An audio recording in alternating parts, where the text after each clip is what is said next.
How's it going, everyone? Welcome to this week's Q&A. So like any other week, if you want a chance to where your question is being answered, make sure you drop a comment down below. So with that being said, let's get started with the first question of the weekend. It is, can your warranty be denied if you do your own maintenance? And the simple answer is a no. So you can't just go to your Honda dealer with X concern and they turn around and say, well, you don't do your service here, you don't do your service at a Honda, Acura, or any dealer, so we're not going to go ahead and honor that warranty claim for you, unless if you did something that caused that warranty item to go bad, defective, break, whatever the case may be. So for example, if you go and you do your own maintenance, you do your own oil changes, you do your oil services, fluid, stiff fluid, everything like that, your own spark plugs, whatever the case may be, and you go in there with a rattle or a noise over bumps or whatnot, they can't say, well, hey, you don't do your warranty, you don't do your services here, so we're not going to look at the car. I mean, the car still has warranty. Again, unless if you went ahead and maybe lowered your car, on lowering springs or bags or something like that, and now you go in and you have a noise over bumps. Well, at that point, yes, they have a right to, and justifiably, in my opinion, to charge you diagnostics for that, because chances are it may be something that, you caused, or that aftermarket component. Now, if let's say you have a oil consumption issue, and you have been doing your oil changes, make sure you have all your receipts or any paperwork documentation, either from an outside shop or receipts from, your oil and filter purchases and stuff like that. And just say, yes, look, here's my receipts.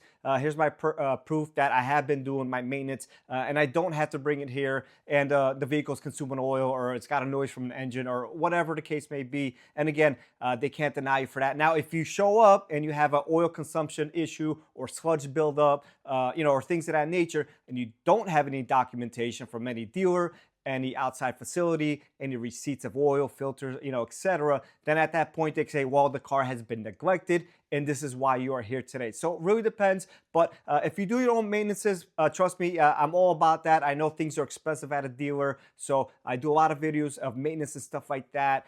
And I'm trying to add more as the days and the weeks and stuff go by, as they come up and I have the right amount of time to do them.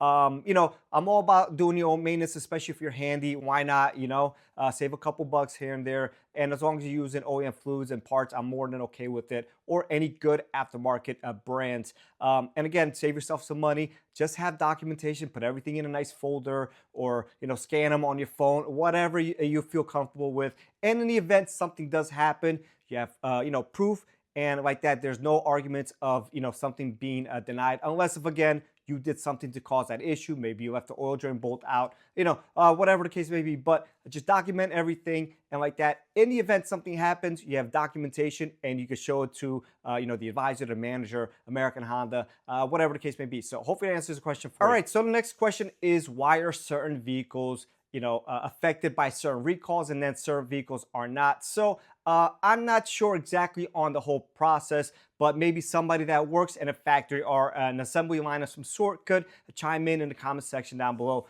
But this is how I envision things happening. Everything probably has scanned, documented from workers, from machine maintenance and stuff like that at these facilities. And when something happens, everything is documented to the T on those cars.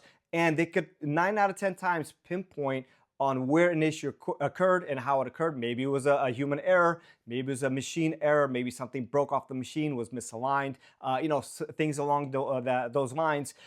And they can usually pinpoint everything to those areas based off of that information that they have. Everything is very well documented from point A to point Z and everything in between. So sometimes it'll skip maybe a year or so, and again, maybe it depends. Maybe they outsourced the part from a different place, whatever the case may be. Maybe they found that that part from that place was different in X amount of days. Something happened at their facility or whatnot, causing that issue. Maybe a worker ran a harness incorrectly on X amount of cars from this date to that date until they corrected it. So that's kind of how those things happen. And again, I don't have all the specifics. Maybe somebody in the comment section could chime in if you worked at an assembly line and this stuff gets pinpointed. Sometimes when we see things on our end and we report it to Techline or whatnot, we document stuff, and they start their own investigation, see if it's isolated, see if it's more than a couple of situations, and then has how they gather stuff for recalls, bulletins, service news, and things of that nature. So again, if somebody has something they want to chime in that works in a a facility, a manufacturing assembly line or something like that, feel free to comment down below, and so we could all learn. So hopefully that answers the question for you. All right, so let's say you have a noise, a vibration, a certain feel, something doesn't feel right, and you're not sure if it's a normal characteristic or not. So for example, these hybrid engines, when they transition from ICE to hybrid engine, oftentimes they have a weird transition period. Now that is fairly normal, although we do get this complaint a lot. And a couple things you could do, again, document when this stuff is happening. Details, time of the day, if it's in the morning, if it's at night, if it's after driving for a while, if it happens only first thing in the morning, if it happens only after driving a car for a while, if it's going over a bump, if it's going over a pitched driveway, if it's when it's raining, when it's hot out, when it's cold out, whatever. As much information as possible. And again, you could go to your local dealer and just voice your opinion. Just make sure, hey, I have this concern. I'm not exactly sure if it's normal or not, if it's a characteristic, it's concerning me. I just want to make sure it's nothing wrong with the car, it's not unsafe or whatnot. And that's more than a valid concern, right? As technology changes, normal characteristics may change with those, components as well, or the technology as well. So, when direct injection got introduced to us back in the Accords, I believe it was 2013 or so, a lot of people complained that the engines were louder. And yes, they are louder. That's the direct injection system. There's nothing wrong with it, although we had a lot of complaints about that. So we just educated customers. We compared it to exactly another known good vehicle, or sometimes two, to put people at ease. And like that, to be like, okay, all right, now I understand it's a normal characteristic. I'm not happy about it sometimes, but it is what it is, Nothing we could do about it on our end. Now, maybe sometimes something is wrong. So that's the reason you take your car there to, address that if needed. Now, if it's something that's intermittent, that's when details matter the most.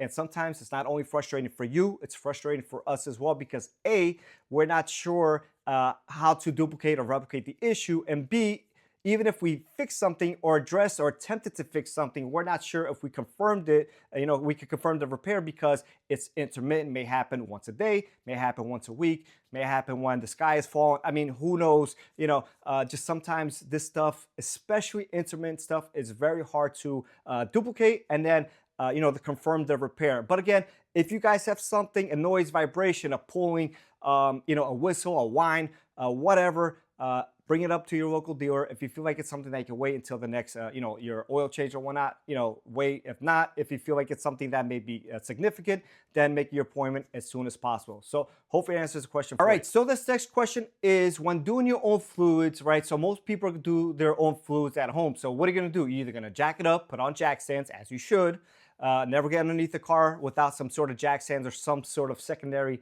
item there to catch the car in the event it falls. Or you're gonna use ramps, make sure you chock the wheels and stuff like that, e-brake up or whatnot. Now, what happens when you do this, right? So if you're doing an oil change and you happen to lift the front end, so the drain plug's gonna be on the bottom. So all the fluid's gonna drain out, no issues there. You have a dipstick, so when you put it back on the ground, make sure you check it after adding oil and starting it that it is level. At that point, you're good.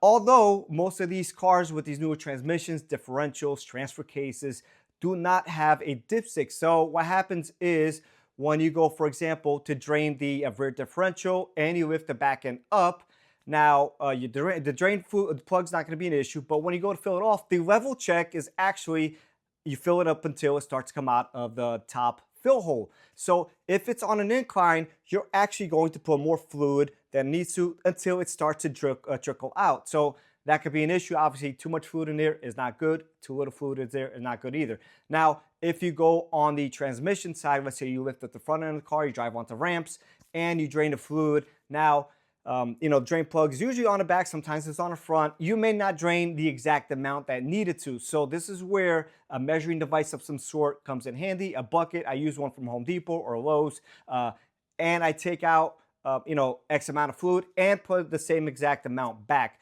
Although that could backfire on you, because if you have a fill plug for the front and you don't have some sort of measuring device, and again, a lot of these are you fill it until it comes out, or it has some sort of drain plug, a filler check valve or check screw that you take out afterwards, and you check it that way. So if you're removing the fluid and filling it, and the car is on an incline or a decline, then you could get some incorrect readings. So if you could raise the car on all four, that would be the best case scenario here, especially for these stuff that don't have fluids, the diffs, some transmissions, most transmissions nowadays, transfer cases and stuff like that, just to make sure A, you get everything out, and B, you put as much as needed, not only under or overfilling it, but try to get it exactly as much as possible. So again, DIY stuff, I'm all about it, but some stuff, if you can't do it correctly, maybe you shouldn't.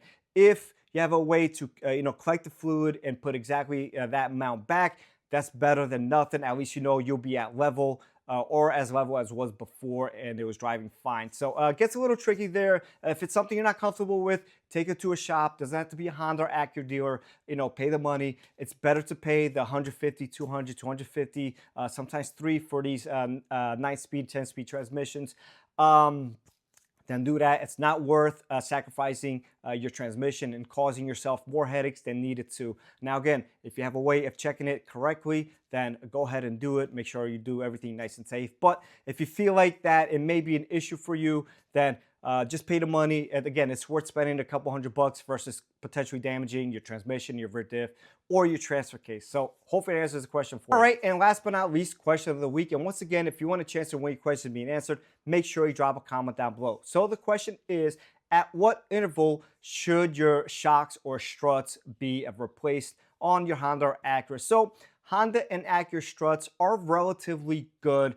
We don't see too many of them failing prematurely, although once in a while one does fail here. So some things to look for is obviously noises and looseness over bumps. You could do the old check where you bounce it up and down. Shouldn't bounce up more than like once or twice. Should be relatively firm. If it's real soft and bouncy, then the chances are they are blown. So leaks, noises, and looseness over bumps specifically. That's the things you're going to look for overall. Now, if you get to about 100,000 miles, that's probably when you should start taking a good look at them. You should look at them every time lift up your vehicle. Although if it's been driving fine and everything's working good, right around 100,000 miles, start taking a real good look. Make sure they're not sweating or anything like that. At 100,000 miles or anything higher mileage, if it's leaking, I would recommend replacing both as a set. Now, if you have one fail, and let's say the car has 30,000 miles and you take it to Honda or Acura, they're only going to do that failed item and cover it under warranty. Outside of warranty, if it has 30,000 miles, but maybe it's 10, 15 years old, you may want to, possibly do both as a set at that point, just because rubber and stuff, the seals do dry out over time. And if one is bad, chances are the other one is going bad as well. Now, if it's a newer car and it's just over, like, let's say the 60,000 miles or so, maybe at that point you just want to do the one as well. But I would probably replace both as a set. But again, the Honda struts typically are okay. We've seen some fail lately, but generally speaking, for the amount of cars that we work on, we don't see too many of them fail at all. And a lot of them do go well into the 100, 120, 130, sometimes even 200,000 miles. At that point, they start to feel pretty, loose and stuff like that. But you got 200,000 miles out of them, there's probably no reason to go anything outside of doing OEM struts. We see a lot of aftermarket ones. Some are okay. Some end up making more noise than the old Honda ones. So it really depends on what you do. I personally like to use OEM stuff. I now work for the dealer, but I used to work outside the dealer and we used to install some aftermarket parts. Even when we got the best of the best at times, it was still very subpar compared to the OEM stuff. So that's my recommendations, around 100,000. Doesn't mean you have to go and replace them right away, but a good time to start looking at them and really taking a good investigation. Make sure it's not leaking, there's no sweating, the dust boots aren't all torn up and stuff like that. And the bump stops, all that stuff does get worn out over time. So when you go replace them, it's also a good idea to take a good look. I personally like to replace the struts with the shock or the strut absorber. I like to replace the bump stop, the dust boot, the bearing, if not part of the top hat. Sometimes, depending on the setup, get the bearing as well with the top hat. Replace everything. The springs we usually don't replace at that point. If you carry a lot of load, maybe you want to replace them. They may be old and stuff like that. But typically speaking, we don't see any issues with springs at all. And we have replaced the strut components, reuse the old springs, and we are good to go for another 100, 150,000 miles. So hopefully that answers this question for you, and I'll catch everyone on the next one.